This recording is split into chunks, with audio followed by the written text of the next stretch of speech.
السلام عليكم ورحمة الله وبركاته. اليوم في هذا الفيديو سوف نتعرف على الأسباب التي تجعل الأنثى الباجي لا تدخل العش، وسوف نتعرف على الطريقة التي تجعل الأنثى تدخل العش. طبعا يوجد عدة أسباب تجعل الأنثى لا تدخل العش، وسوف نتعرف على جميع هذه الأسباب وعلى حل كل مشكلة تجعل الأنثى لا تدخل العش.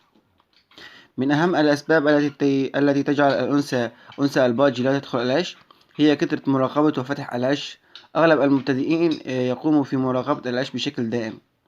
إذا كنت تراقب العش بشكل دائم، هذا يجعل الأنثى لا تدخل العش، وسوف تعتبر العش مكان غير مناسب لوضع البيض. لذلك لم تدخل العش ولم تتزوج أيضا. يجب عدم مراقبة العش إلا عند الضرورة، وليس ضروري أن تتفقد العش بشكل يومي.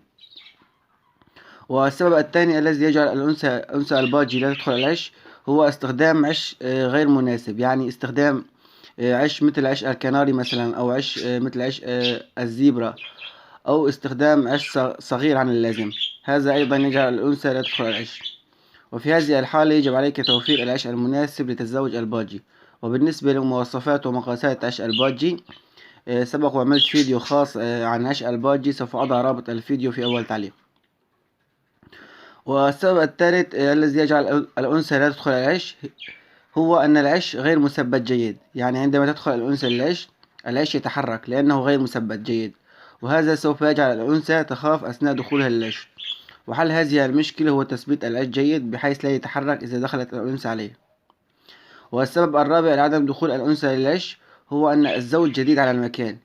يعني إذا اشتريت زوج من الباجي من فترة قصيرة، يعني أسبوع أو 10 أيام مثلا، هذا أيضا يجعل الأنثى يدخل العش.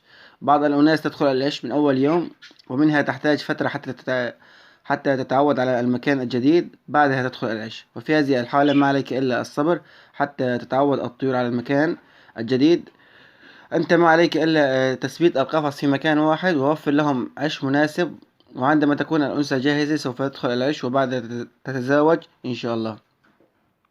والسبب الخامس هو أن الأنثى صغيرة ولم تبيض من قبل، يعني غير جاهزة للتزاوج، وفي هذه الحالة تحتاج وقت حتى تجهز وتتعلم على دخول العش.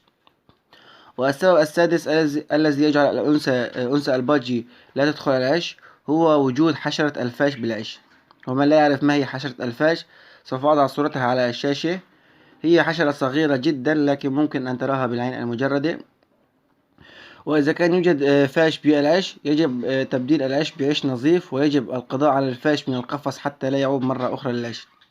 وممكن استخدام العش القديم لكن بعد تعقيمه وتعريضه لأشعة الشمس حتى ينظف من الفاش، وقبل استعماله مرة أخرى يجب أن تتأكد أن أصبح خالي من الفاش تماما. والسبب السابع، هذا السبب إذا كانت الأنثى تدخل العش ولم تعد تدخله، يعني كانت تدخل العش والآن لم تدخل العش.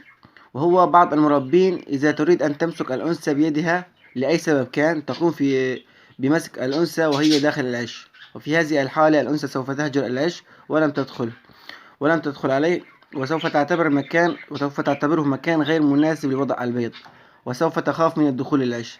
لذلك يجب عدم مسك الأنثى وهي داخل العش نهائيا، والأفضل عدم مسكها باليد حتى وهي خارج العش، لأن مسك الطيور باليد أو إخراجها من القفص سوف يجعل الطيور لا تنتج نهائيا. ممكن مسك الطيور باليد لكن عند الضرورة والحاجة فقط. إذا كان لديك أي سؤال اكتبه في التعليقات، وسوف يتم الرد على جميع الأسئلة إن شاء الله.